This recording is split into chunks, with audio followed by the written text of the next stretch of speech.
Hi, I'm Daniel James, and welcome to this week's Livewire. We've got a great guest for you this week, none other than Debby Campbell, the daughter of internationally famous singer, songwriter, and guitarist, Mr. Glen Campbell. Hi, Daniel. Thanks for having me. Oh, it's my pleasure entirely. I'm looking at you on screen, and just behind you, obviously, you don't have to turn around. We can see so many wonderful photographs of yourself and your dad, of course, your father, the legendary artist, Glen Campbell. So, Debby, I've been reading the book this week, and before we dig into the book, because you've written this fabulous book called Burning Bridges, I want to talk about your single, Sunflower, which is currently in the Heritage chart. Oh, I'd love it. So is my song Climbing with a Bullet? I don't know the chart position at the moment, but you are Right. in the Heritage Oh, wow. chart. So Oh, wow. anybody watching this, go to heritagechart.co.uk, click on where it says vote now in orange, scroll down and find Debby Campbell, Sunflower, click on it, and then scroll down and press submit, and your vote will count. And this is to all your fans around the world, all the Glen Campbell fans around the world as well, because obviously Glen released that song in 1977. Right. So my question to you is, was that a particular favorite of yours, or what was the reason that you chose that one as your single? Well, I've always liked the song. I love Neil Diamond. He wrote it. Mm-hmm. And about the time that I was, Tony said we need to release another song to the UK. I'm like, the war in Ukraine broke out. That's their flower, the sunflower. And it just seems like a cheery, just an upbeat, cheery song, and I really like it. Yeah.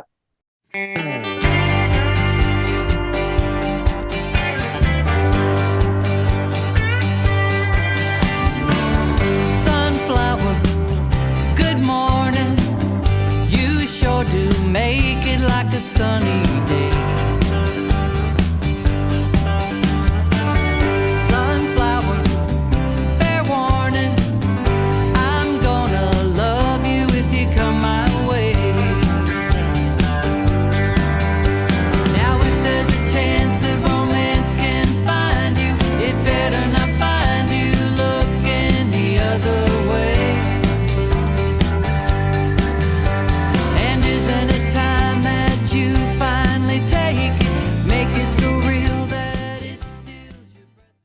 It's a beautiful song, and of course, it's really complimentary to your dad's version as well.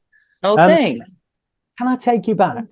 Can I take Yeah, you absolutely. back to the early days, really? Because I was reading about your dad, and I was taking a look at his mum on the video, and if you don't mind me saying this, when I looked at his mum and I looked at you, you look so much like his mom. I do. Yeah. That's her right there in that picture. Yeah. My grandparents. Yeah. Yes. Yeah. You said, I remember in the book, you said you've got some really great pictures of your grandparents. Yeah. And I was thinking about the passage in the video that I saw about your dad when they bought him a guitar when he was very young. Mm-hmm. And then when he went off, he was so poor, he had to sell the guitar just to eat. Right. And apparently called up his mum and dad and told them he didn't have the guitar anymore because they wanted him to come round.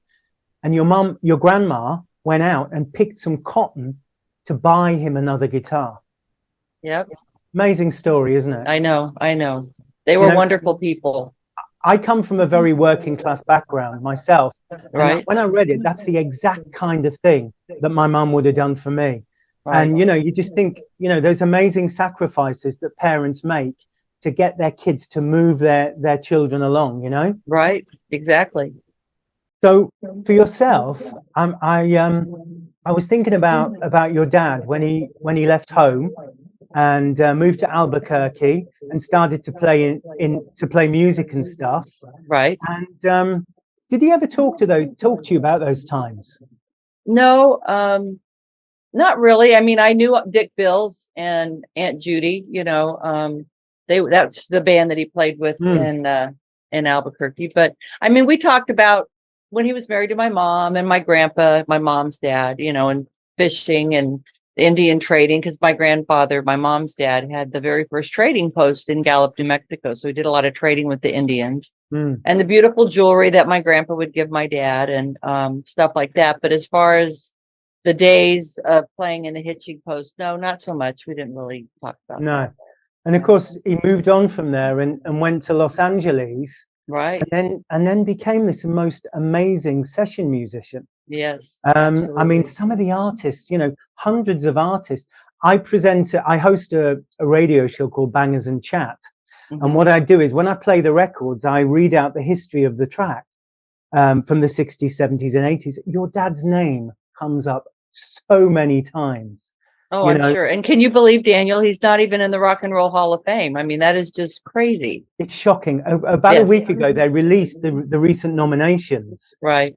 And I thought, I was going to swear then. I was going to use profanity, but where's beep, beep, beep, Glen Campbell? Exactly. You know? I know. What have we got to do to get your dad nominated, you know? You know, the fans have written letters, Daniel. We even have a website.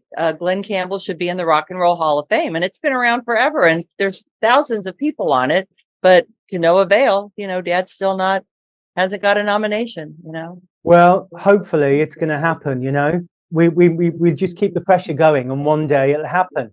You know, Right. I was thinking about the first hit, because obviously he'd released lots of singles on Capitol, and then he got Gentle on My Mind, and from that moment it just seemed to take off. Right, exactly. I mean, You gosh, so many great songs back then, you know, so many. Well, Gentle on the Mind got 2 country Grammys, and of course then the next single, by the time I got to Phoenix, got 2 pop Grammys. Right. He kind of literally went from, you know, working his backside off in studios to suddenly being #1 in the charts. That must have been amazing. I know, and it's funny because he's a musician. He really wasn't comfortable being like out there by himself. He liked to have the whole, you know, band behind him, and so it was quite, you know, that's kind of odd, don't you think? You know, Yeah, he could just play a whole show by himself and doesn't need anybody, you know. But he just felt better when he's got surrounded, you know, by bandmates.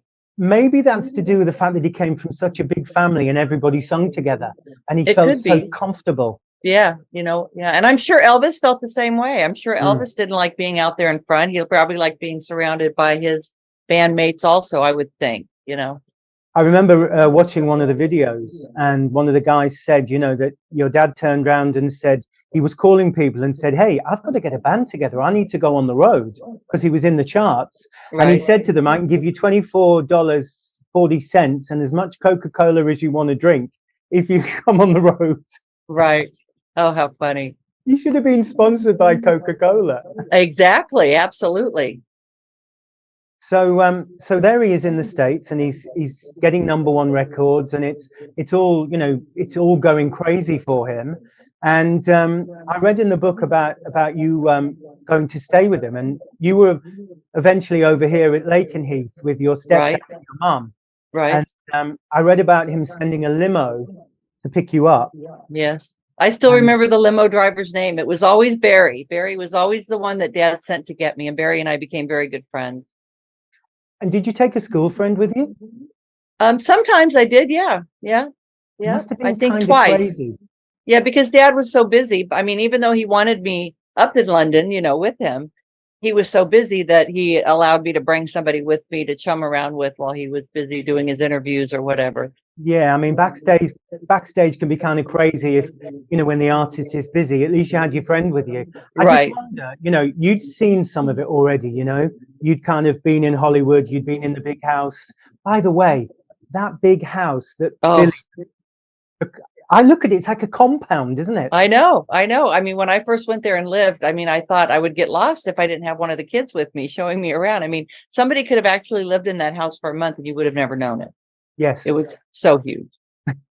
Yeah. How did you feel? I mean, going from being, you know, with your stepdad who was in the forces in the UK, right? Probably a small little house, to suddenly getting off the plane, you know, in the sunshine, and you're in that compound with kind of new siblings. Yeah. I didn't rebel. It wasn't rebellion, but I just came from a more simplicity, you know, growing up in a more simplicity military life with just regular everyday working people and, you know, their kids and everything. And then I'm moving to LA. You've got my other siblings, Kelly and Trav and Kane, you know, they're hanging out with Dick Van Patten's kids, you know, and Leif Garrett's of the world. And they're hanging out with kids that had parents in the business. And so I kind of hung out with kids down on my hangout was the Starwood, and I'd hang out with normal people like I was used to, you know, and which was fun, you know, not troublesome kids. I read when you finally left England and decided to move back to live with your dad, because obviously your mum still had another couple of years with her stepdad in the Air Force. I read in the book about your relationship with Billy, and I just wanted to touch on it briefly because it was really moving. I mean, you know, a lot of stepkids go into families and they can't find their place.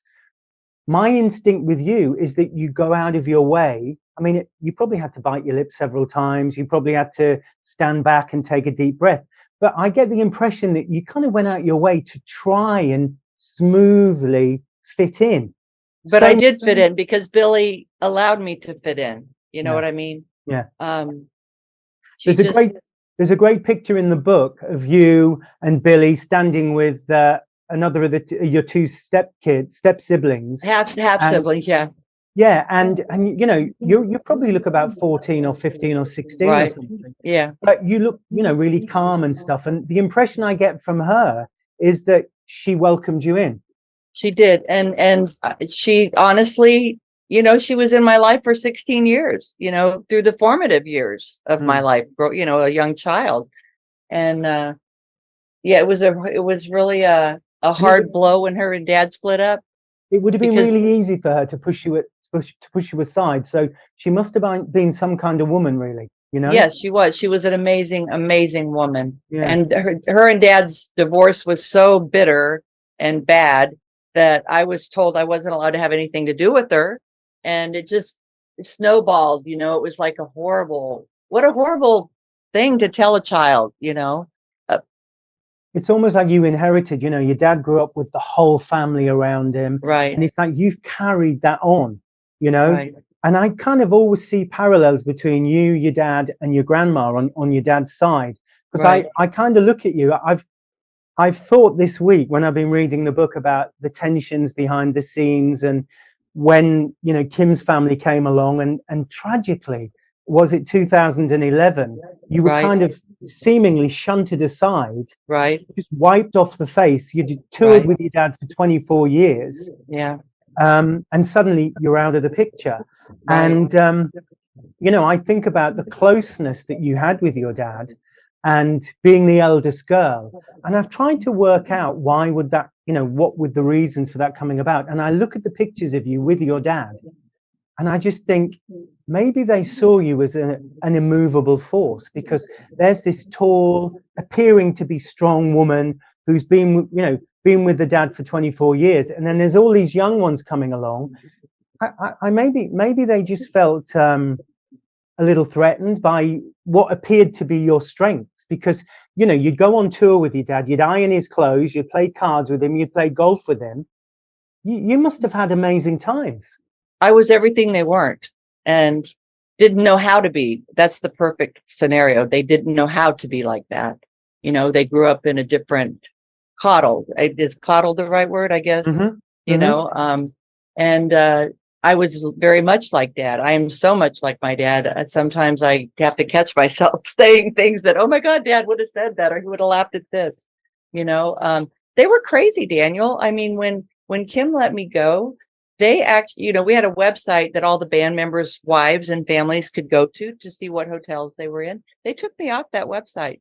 My father's own daughter. They're just crazy. You know, I don't understand people like that. And so I guess maybe I was a threat, because dad didn't want me not on the road with him. And the very first conversation, I knew where he was playing, October 1st. I'll never forget. I knew he was playing in Reno. I called the hotel. Dad gets on the phone, and the first words, "Hi, honey, I don't like this, and I'm going to speak to them about it, and we're getting you back out here." And Daniel, I said to Dad, there's no way I would want to come on the road and be around any of those people ever again, Dad. I'm sorry. I love you so much, but I can't come on the road with you anymore because I can't stomach those people and the way they think and the agendas that they have. And that's pretty much the end of that, you know? I think maybe after they'd done what they did, for Right. whatever their reasons were, as I say, I've looked at so many pictures and videos of you and your dad together, and you just look, from an outsider's point of view, who really doesn't know anything about the dynamic, Right. you just look so strong together, and you look Yeah. very connected. And then Yeah. I looked at your grandma, and I thought, you know, it's almost like your dad must have felt some inside affinity with you, not just because you're his daughter, but you look so much like his mom, and you behave, you've got the traits and stuff. And I think to an outsider, it just looked to me as if they probably felt very threatened by your strength. They didn't really realize inside that you're probably not feeling strong at all. You're probably feeling really vulnerable. Because Right. the first half of your book, you talk about not being with your dad and how it felt, Yeah. him an absentee dad being famous. And then the middle of the book, you kind of start going on tour with him. And you know what? These stories about you playing, you know, him getting up and saying, come on, we're going to golf, and you saying, Dad, it's our day off. But Right. you went out. It's like you became one of the boys. It's like you Right. became the mom. It's like Right. you were his daughter. You were his co-worker. And I took care of him, not because I'm getting paid to sing. I took care of him because he's my dad. I loved him. If you need me to do something, let me know. And it's funny, the day he looked at me and said, if any of my wives would have been like you, I would have only been married once, you know? I mean, I hope he didn't say that to the wives, though. That's the problem.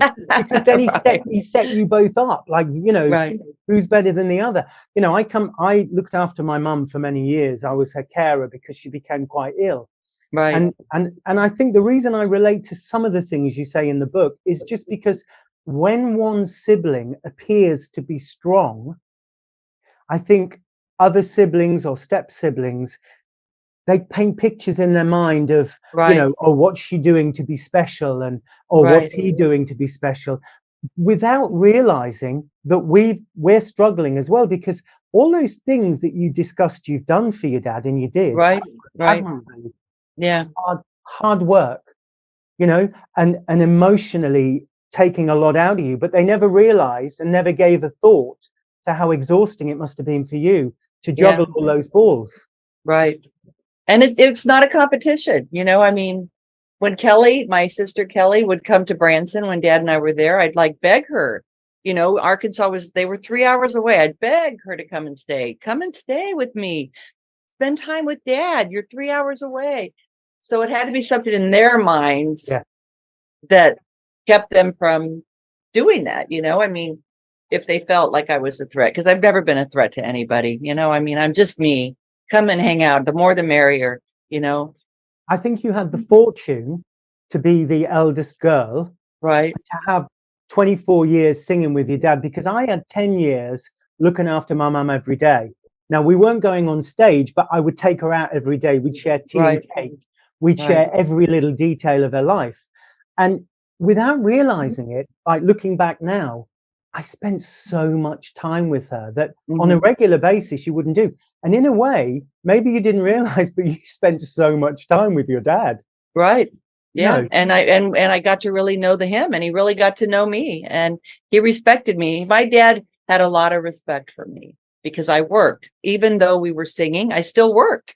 You know, I still carried my airline job, which I've been doing now for 35 years, on top of raising 3 kids. So my dad had immense respect for me, and It's that like made me. It's like you were a friend as well. Yes, absolutely. The go-to friend, you know? Yes, absolutely.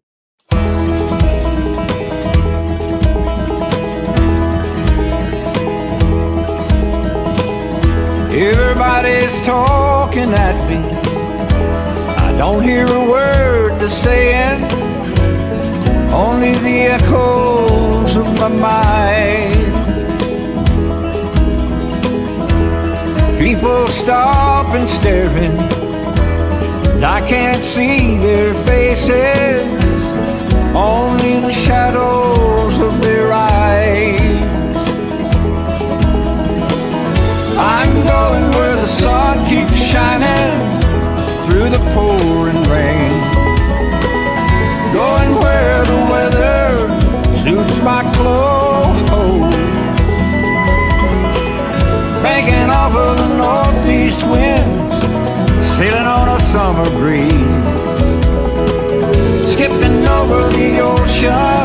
like a stone. Whoa, wah, wah, wah, wah, wah, wah. Speaking of airline jobs, come on, how do you manage? I know you can shuffle holidays and vacations and stuff. I mean, actually, it's a double-barrel question because, you know, earlier on I mentioned about kids who are children of famous people and money must be no object. You kept working, you know, and then touring and working and touring. Why did you feel the need to do that? Well, I wasn't living off my dad. Mm-hmm. I've never lived off dad. In fact, he would offer me money all the time. And I'm like, I don't need your money. Put it away for my kids. I'm working. I've got health benefits, you know, and that's, you know, it just, that's who I am. You know, I mean, I could go, there'd be times, Daniel, there'd be times when I'd have $25 in my bank account to last me for the next week to take care of my family, you know, because back then in the day when I started with the airline, we weren't making a lot of money. I was mainly doing it for health benefits, you know, for my family. And I mean, but I wouldn't go to my dad and I would not say to my dad, I need money, I'm broke. It wasn't in me to do that. I just wasn't that person, you know. And you wonder why people looked at you and saw how strong you were, because it would have been so easy for you to do that. Right. You know, right. Remember the time in the book when he offered you a ring? Oh yeah. Oh said, no, hey, yeah, Dad, he gave me, yes, absolutely. Yeah. You know, he was offering you things and you were saying, oh, Dad, you know, never realizing, because you don't when you're in the middle of something, that it might come to an end, you know. Yeah. You know, all those things he offered you and you said no. But imagine how that looked to maybe people around you. They must have looked at you and thought, when on the outside, you know, the other family members looking in and seeing how it's another reason how strong you looked to other people without probably even realizing it, you know. Yeah. I mean, you know, I never forget standing in Dad's closet. You know, he was picking stuff out for us to go on the road and for him to go on the road. You know, we were helping him pack. And he's like, if there's anything you want in my jewelry box, and I go, Dad, you've got like 7 other kids, you know, I'm not going to go through your jewelry. You know, at the time when you're no longer here, then we'll all, but that wasn't to come to pass because, you know, my last stepmother had other ideas and she gave everything to her kids. So thank God I got Dad's ring when he gave it to me out on that golf course in Palm Springs.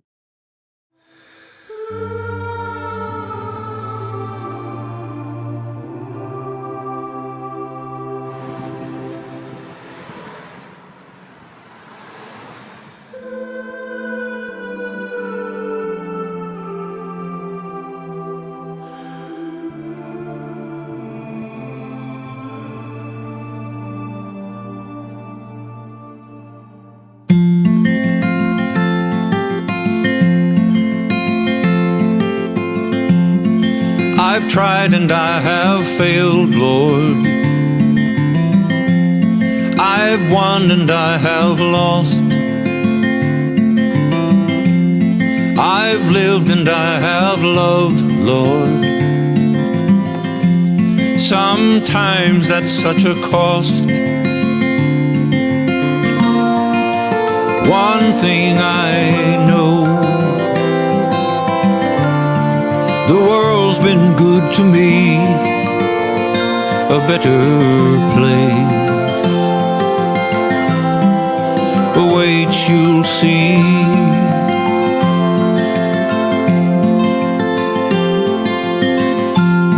Some days I'm so confused, Lord.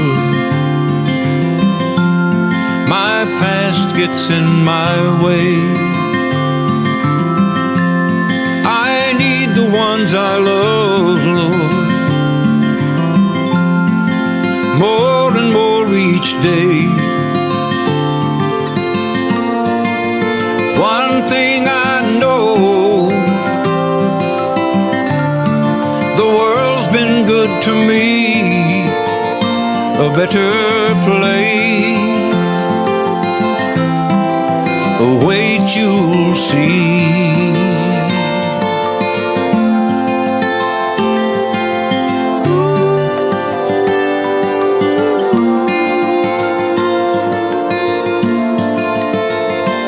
better place. You can't put a price. What you just said, you can't put a price on it. No, Well, you can't. when you think about what you had with your dad, you can't, you can't put a price on that, can you? I didn't get the money, Daniel, but I No. got the memories. You know, Yeah, and all the other kids have money because they're trust fund. All three of the other Barrages are trust fund babies. You know, I mean, when Billy and Dad divorced, that was Billy's money. Then when she passed away, the kids got all that money, and they get those royalties from her divorce. And then you have the third marriage.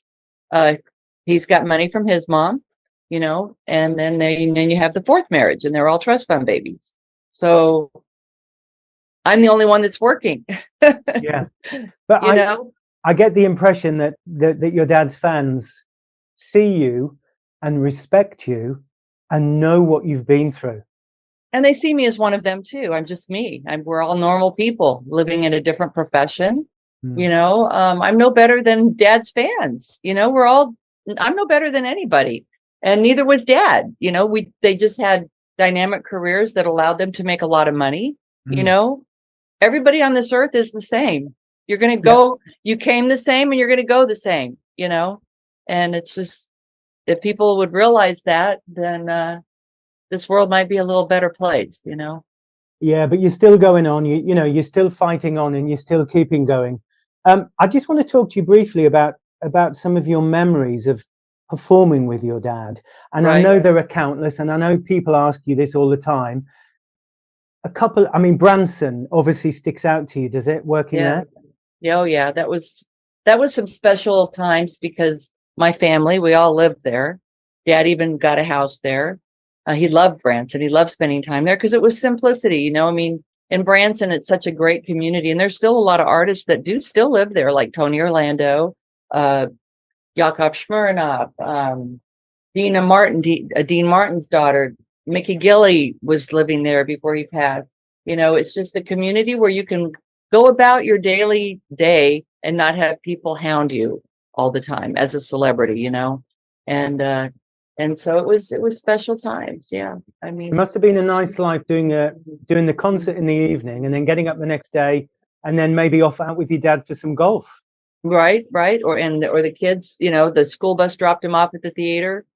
After school, we'd all have dinner, and then they'd go home and go to bed. And it was a really special, and you don't realize it when you're in the middle of it, Daniel, until it's gone. And then it's like, wow, those were just those memories. You just can't, you know. And what great memories, by keeping your family together with your dad, what great memories you gave your kids. Oh, absolutely. My boys were very close with Dad, and they loved golfing with him. And yeah, I'm glad that I did what I did by moving to Phoenix, you know. There's some great pictures in your book of your boys with your dad. And your boys and one of your son's kids with your dad as well. Some really, you can see that your boys loved your dad and he loved them, yeah. you know? Oh yeah, and my daughter, yes. Sorry, your daughter absolutely, as well. Yeah.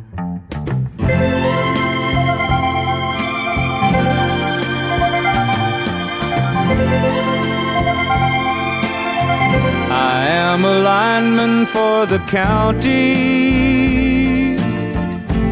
and I drive the main road, searching in the sun for another overload. I hear you singing in the wire, I can hear you through the whine, and the Wichita lineman is still on the line.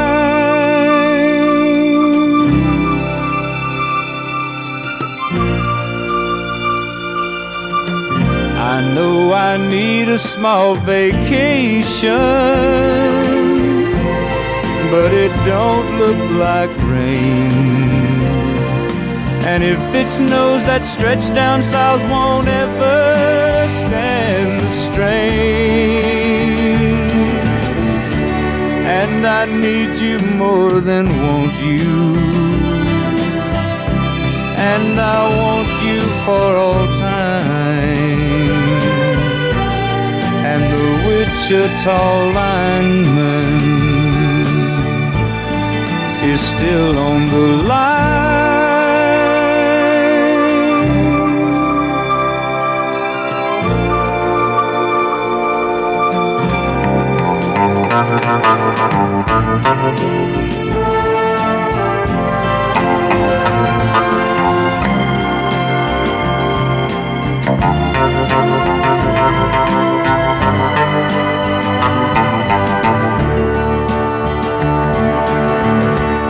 And I need you more than want you,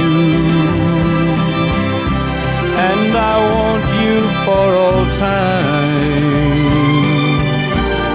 And the Wichita lineman is still on the line. Going back to the book, I know I've mentioned a couple of things that moved me, and I was thinking towards the latter days with your dad when he was getting the special award at the Grammys, Right. and you wanted to go, obviously, and you Right. rang Stan and wanted a ticket, and you couldn't get a ticket. Right. Oh, That must have been so difficult. Yeah, they yeah, it's crazy. They're crazy people, Daniel. I mean, some of the crazy stuff that's happened is just, when they were giving Dad the Lifetime Achievement Award in Nashville, Tanya was up for an award also. And she said, I'm not going, so I want you to go and accept my award. I go, Tanya, if you think I'm going to go to those awards in Nashville and get on stage and accept your award the same evening that my dad is getting the Lifetime, I go, it's not happening. I'm not going to go to that I'm not getting involved in that kind of crazy, She goes, well, I want you to go with me because of course I wasn't invited to go. And Kim and her kids were there, of course, going to accept the award. And so I went with Tanya. And, when Tanya and Dad dated, I was living in Italy. So I wasn't around when the Dad and Tanya days were going on. So I didn't know what happened. I just take people at face value, Daniel, and when I finally met Tanya, I like her. We get along. Yes, she was almost my stepmom, her and Dad almost got married. Dad was okay with me having a friendship with her, but Kim, of course, was very not okay with it because that's about the time Kim came into view, back then in those days. But so I went with her, and one of the managers of the theater that the awards were being held in Nashville came up to Tanya and I and said, if Debbie goes near that stage when her father's award is announced, she will be escorted from the building by policemen. And I'm like, I looked at Tanya, I go, do they really think I would do something like that? I'm not into making a spectacle of myself, I mean, it's just not good. And then it's really funny. Crystal Gale was right in front of me, and Eddie Rabbit's children were right behind me, and I didn't know that. So Crystal was getting an award that night also, and Eddie Rabbit was being honored also. So when I found out that Eddie Rabbit had won the award, I'm like, oh my God, I used to sing with your dad. He performed at my dad's theater in Branson, and he would always want me to get on stage and do the duet that him and Crystal Gale did, just you and I. And so I was showing them pictures of me with their dad. We had sang at a wedding in Florida together, so that was special for me to meet Eddie's kids, because he had passed since then. And then when Dad's award came up, Kim and her kids got on stage.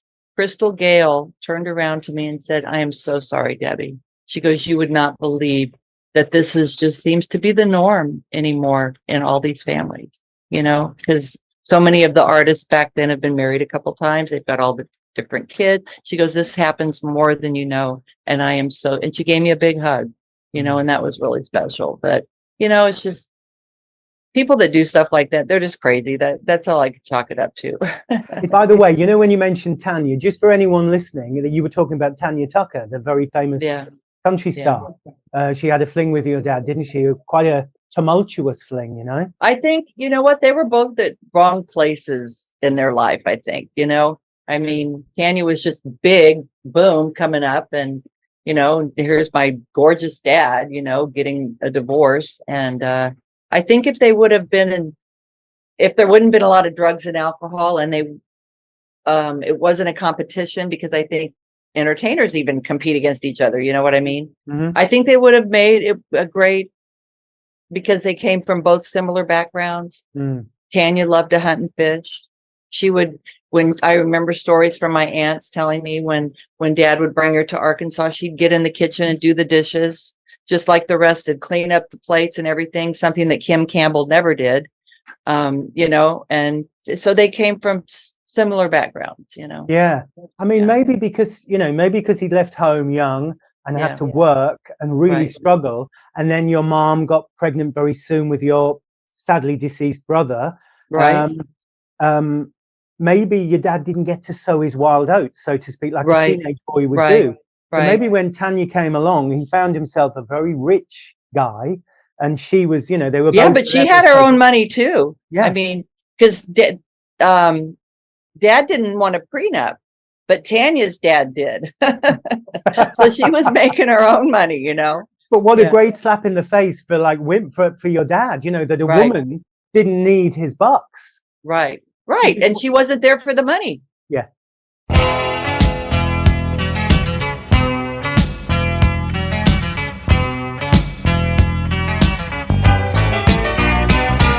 Southern nights.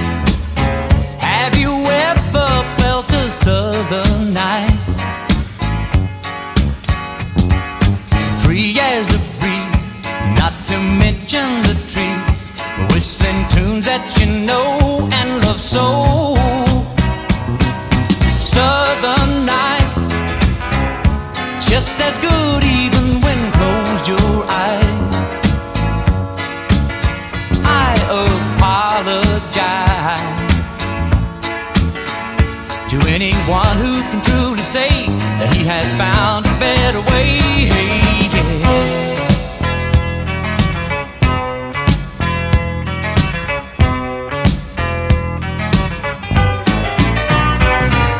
Southern skies, have you ever noticed southern skies? Well, its precious beauty lies just beyond the eye. It goes running through the soul like the stories told of old. Old man, he and his dog that walked the old land. Every flower touched his cold hand as he slowly walked by, weeping willows that cry for joy. Joy feels so good. It feels so good. It's frightening. Wish I could stop this world from fighting.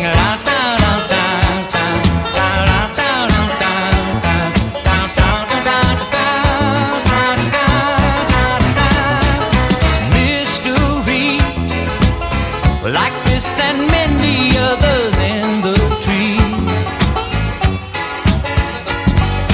glow in the night in the southern sky.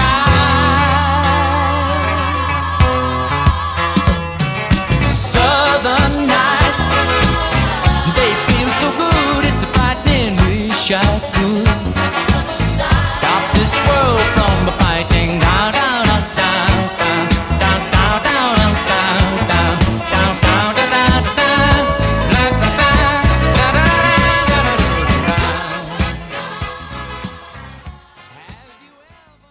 I can imagine their relationship must have been a lot of passion, but sometimes passion can be negative as well as positive, can't it? Exactly. Absolutely. Yeah. I maybe just it was- watched, I just was coming home from London yesterday, and Tanya's new documentary is on the airline, you know, Mhm. and I thought I'm going to watch it because I didn't want to watch it. I just wasn't ready to, but I did. And they were very, it's a very good, I recommend it to anyone. I am so impressed with Brandi Carlile. The one, her and Shooter Jennings, Waylon's son, did the documentary, produced her new album that she did and got her Grammy for. And, but they were very, you know, because Dad's portrayed in it, of course, Mhm. you know, and it was done very professional. And I sat there, of course, crying, you know, when Dad came on. you know, Did but, you? Yeah, I mean, they didn't have an actor playing your dad, did they? It was a documentary. oh yeah, it was a documentary. Yeah. So we've had the Elvis movie, you Uh-huh. know. Do you not think maybe we need a Glen Campbell movie? Yeah. But you know, Dad's movie's been played, you know, I mean, pretty much. Now I do have a director, producer out of Nashville that has contacted me, and he's written a script, 10 pages, I think I read, based on my book. The life of him through the child's eyes, somewhat, you know, like you were just talking, reading my book, you know. So I like what he's written. So we'll see, you know. He says that's a story that's never been told, you know. It would probably also be very empowering for you, because it would maybe bring your story with your dad to a conclusion and put a point on after it, Right. because it's almost Right. like, you know, obviously writing the book for you must have been cathartic, because being shunted out of the family, you didn't have a voice. Right. know? And I'm not a book writer by any means. I was writing my thoughts down, you know, and sometimes your thoughts get jumbled, and that's how probably in the book there's jumbled thoughts, you know, because that's just me, you know. Yeah. Yeah. Yeah. But maybe if the guy comes up with a script and it gets done, it might be good for you. I saw an interview with Kind of validation, is that what you're thinking? kind of, yeah, because you know, you maybe there's a part of you that needs people to know what you went through. I was an important part of his life. I think that's important part of his that's an life. understatement. Yeah. You know, I think like I said earlier, you were daughter, you were co-worker, you were mom, you were best pal, you know. You know, I think you were probably very missed by your dad, but because of the horrible disease he had, Right. he probably, you know, would think of you one moment and then an hour later would think he'd probably just seen you, you know, because that's that horrible disease. Right. Are you still working with the Alzheimer's charities? I am. Yes, I am. And I was working with McLaughlin Research, but they've recently changed hands. So there's a lot of internal shuffling going on there. So I'm waiting to see, you know. But yes, anytime, if anybody is doing an Alzheimer event and they want Debby Campbell there to come and sing some Glen Campbell songs, I'm there.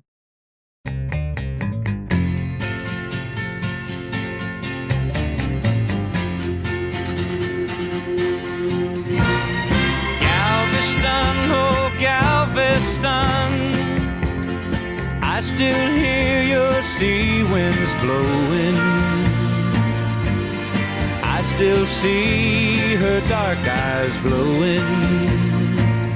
She was 21 when I left Galveston.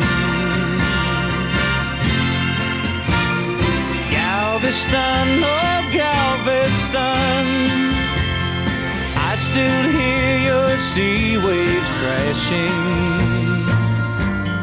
while I watch the cannons flashing. I clean my gun and dream of Galveston. I still see her standing by the water, standing there looking out to sea. And is she waiting there for me on the beach where we used to run? Galveston, oh Galveston. But you know, your dad was, I think, irrepressible. Once you put a guitar in his hand, as you said, Right. first and foremost, your dad was a musician, you know. Yeah. So stick a guitar in his hand, he forgot he was in a TV studio, and he just wanted to sing a song. And I can see the exact moment, Daniel, when I was sitting in the home with him in Nashville. And I put the guitar in his hand and he just looked at it and then handed it back to me. I mean, it just broke my heart, you know. Was this in the Yes, stages of yes, Alzheimer's? yes, it was in the late stages, yeah. So you Just went broke to my see- heart. He Did you just get- looked at it, turned it around, looked at it and handed it back to me. That is a huge shock, isn't it? Yeah, That must have broke broke my you. heart. Yeah, it did. It broke me. I was blessed enough to get a 5-generation picture with Dad, you know. the first daughter, the first granddaughter, the first great granddaughter, and the great. So that was really something special for me. That I think I got that picture in May, and then Dad passed in August. But So you managed to see him, because I did read that there was difficulty for you. And oh, there was, and it was not easy. Yeah, I fought for my right to see my dad, and no matter what you read or hear, it was every bit crazy as it was. You know. But you fought because Oh yeah, being Debbie, yeah, you fought because Oh, you had yeah. to fight as a child to find your place, yes. and you never stopped fighting. It No, seems I to me. didn't. I mean, I was on my way to Manchester on a flight, and my Sarah, who was my dad's third wife, called me. She goes, Debbie, nobody's going to tell you, but your dad is dying. And and Kim doesn't want you to know. She doesn't want you here. And so I immediately got off the flight, because I would have been in Manchester, England when my dad passed away, had she not called me. And so I called my youngest because he could go with me. And I immediately flew to LA, and then we took the nonstop to Nashville, got there at about 8 o'clock at night. Kim had since went home, and I sat up all night with Dad, and he died at 10:01, I can't remember the exact time right now in my head, but Kim didn't come back to the home until like 9 o'clock that morning. I mean, if that would have been my husband, and I knew that he was the last evening of his breath, I would have been laying in that bed with him, But yeah, so the only reason I was allowed to be in there all night with my dad and my son is because Kim wasn't there. Otherwise, the minute Kim came in the next morning, I was never allowed back in my dad's room. In fact, when he was taking his last breath, she put my son in front of the door and said, keep your mother out. And I'm like, I wasn't mad for me. I was mad, how dare you put my son in that position, And I just, one of the caregivers came up to me because I was bawling my eyes out. And I just, to this day, Daniel, I'm just like, God did not want me to see my dad take his last breath. So that's how it is. And I leave it at that. But you spent hours with him. Oh, and, yeah. I'm positive he sensed you would have been there with him. Yeah. And he would have smelt you, the familiar, he would have felt you, you're like kindred spirits, Right. from my point of view, So Right. what I think is admirable is that you invested in your father's wives. You made it work. And you mentioned Sarah, which was she? I'm still friends with Sarah. When I go to Nashville, I stay with her. But had you not invested in that, Right. you wouldn't have had that phone call when you were due to fly to Manchester. So all the things you put into those relationships with Billy paid off, with Sarah paid off, because you've got to go there and be with your dad. Had you been this bratty, envious, jealous kid, which some people in these situations are, you might never have had those relationships, and it paid off in the end. Because exactly, when my dad died, I was driving to see him, and the car blew up. Oh my God. I stood in the garage, and I got a phone call to say, Dad's just gone. But I'm convinced he actually didn't want me there for that breath. And I think a lot of people want to do that on their own. Right. So I think your dad knew you were probably outside the door. Right. He didn't want to put you through it. And he went, so that, whatever the other people were doing to stop you, I think it's immaterial. I think the fact that you were there during the night is incredible. Yes. Yeah. You can't explain other people's craziness. No, and what I like about you is that you seem to sidestep it rather than making it confrontational. And you don't seem to turn every battle into a war. They say choose your battles, and it seems to me that maybe you are choosing your battles. Right. Absolutely.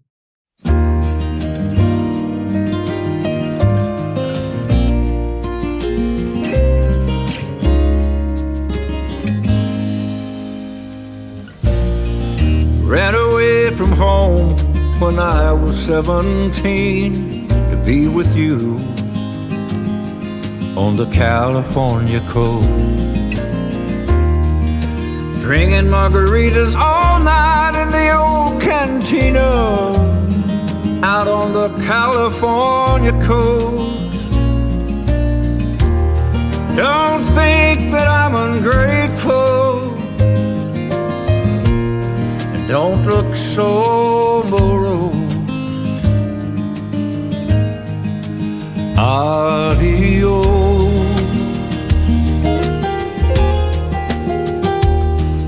adios.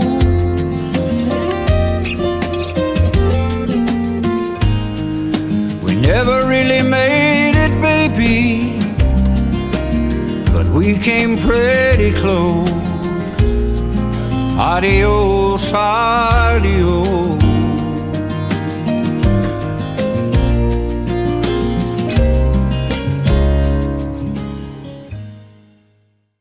He was awesome. He was an amazing human being, but yet so Well, simple, you know?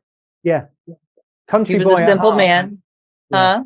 A country boy at heart, probably. Oh yeah. I mean, I remember he'd tell Kim, why can't we have a house like Debbie's? Why do we have to have this big, huge, I just want I have a 1980 square foot home, you know? He's like, why can't we have a house like Debbie's? You know? Yeah, but you know what? Again, your dad, you know, I feel like going out to the pub with your dad and having a word with him and saying, Yeah. saying, Glenn, don't say that to your wife. Right. Because he's, Right. you know, he's sort of pitting her against you a bit, you know? Right. But Exactly. he probably didn't realize he was doing it, you know? No. And why would he? Why would he?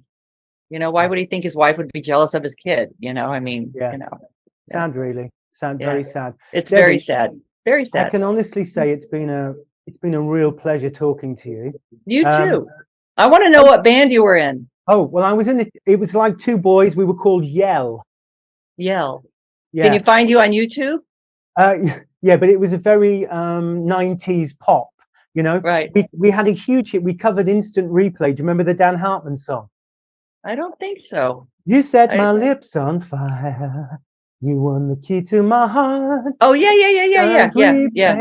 Yeah, of course you do. Everybody remembers that. Yeah. Well, that was kind of our introductory hit, and we had Okay. a couple of years of success around the world. But like most stories in the music business, it ended really, really badly. I'm not going to bore you with it, but I kind of lost everything, had a nervous Yeah. breakdown, left the industry. Oh yeah, Yeah. I'm sure. Oh my gosh. But I'd listen, love it. when you come to England, because you're going to come with Tony at some point, aren't you? Yeah, I'd love it. Yeah. That produces you. Yeah. So maybe we'll come and do some gigs, and we'll hang out and maybe do a duet. Okay. I'd love it. I'd love it. It's been such a pleasure talking with you today. Have a wonderful flight to England. I wish you all the success in the world, because you've already had amazing experiences and you deserve so much more. So Oh Debbie, yeah. I mean, if my life ended tomorrow, I'm very blessed. I've had a blessed life. I really have. and a beautiful Really. family as well, you know. Yes, I do. I do. I Yeah. admire the way you kept everybody close. I love my family, you know. I mean, yeah. Well, here's to the future. Thank you very much, Debbie Campbell. It's been a pleasure. Thank you, Daniel. And you have a great day. And you too. All right. Bye-bye. Bye-bye now. Thank you so much for joining us this week, Debbie. It's been a pleasure talking to you. And thank you for watching. We'll be back very soon with more Live Wire. I've been walking these streets so long, singing the same old song. I know every crack in these dirty sidewalks of Broadway, where hustle's the name of the game, and nice guys get washed away like the snow and the rain. There's been a load of compromising on the road to my horizon, but I'm gonna be where the lights are shining on me, like a rhinestone cowboy, riding out on a horse in a star-spangled rodeo, like a rhinestone cowboy, getting cards and letters from people I don't even know, and offers coming over the phone.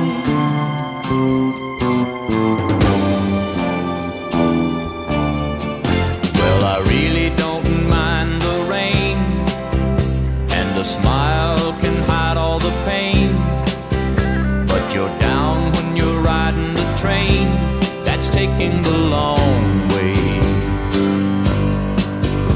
And I dream of the things I'll do with a a subway token and a dollar tucked inside my